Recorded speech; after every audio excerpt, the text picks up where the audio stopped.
דש פייסבוק.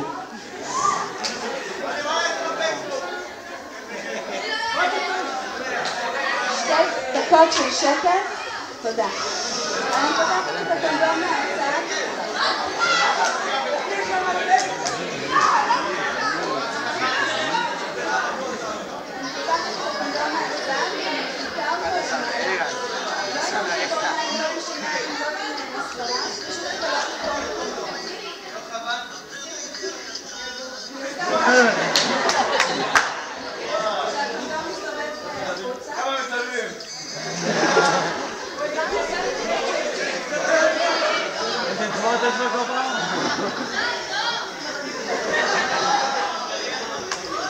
תן אחד כזה לפה.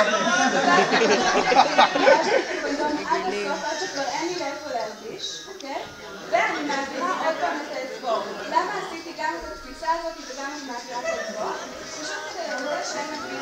אם יש אוויר, כשגבר יגמור, פשוט מה שיקרה זה שהקונדום יתפוצץ ולא יצליח להכיל את הזרע שבפנים.